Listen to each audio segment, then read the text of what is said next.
Кітап ақылына ақы сұрамайтын ең құнды қазына деген екен түркі жұртының ұлы ақыны ойшыл Әлішер Науаи. Осы сынды кітап туралы бірнеше құнды пікірлерді сіз де жақсы білесіз.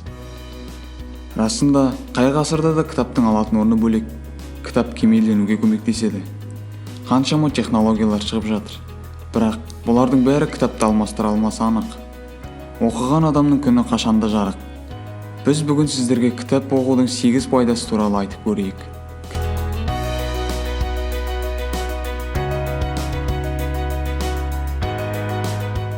Кітап оқу ойды дамытады. Кітап оқу ой өрісімізді кеңейтеді.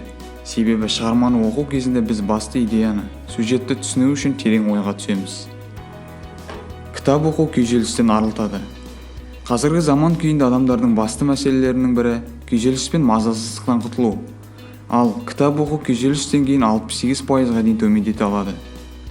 Небәрі 6 минут кітап оқу жүрек соғысын бәсеңдетіп, бұлшық ет қызуын төмендетеді. Бұл мақсатта фантастика жанрындағы кітаптарды оқу жақсы көмекші болады.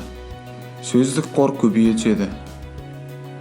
Әртүрлі жанрдағы еңбектерді оқығанда күнделікті өмірде қолданбайтын сан түрлі сөздермен танысасыз. Егер бір сөз білмесеңіз, сөздік ала жүгіру міндет емес. Кейде белгілі бір сөзді түсіну үшін сөйлемде жалпы идеяны білу жеткілікті.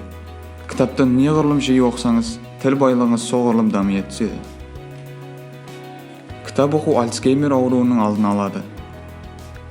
Соңғы зерттеулер нәтижесі бойынша кітап оқу ми ауруының алдын алуға көмектесетіні анықталды.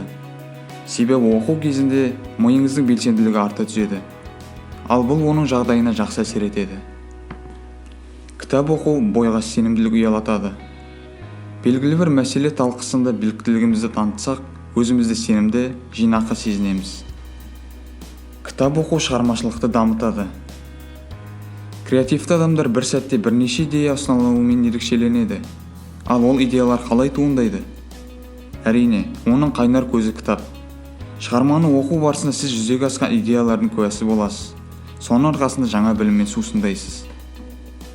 Кітап оқу ойлау мен есте сақтау қабілетін жақсартады. Оқу барысында біз кейіпкерлердің киімін, мінезін, жүзін, қоршаған ортасын елестетеміз. Сонымен қатар оқиғаны толық түсіну үшін есте сақтауға тырысу керек. Осындай әрекет есте сақтау мен ойлау қабілетін дамытады. Кітап оқу зейін қойып оқуды үйретеді. Шығарманың мазмұнын дұрыс түсіну үшін зейін қойып оқу керек. Бұл қабілеттің сізге кез келген жерде пайдалы болары сөзсіз. Сондай-ақ кітап оқу объективті болуды, дұрыс шешім қабылдауды үйретеді.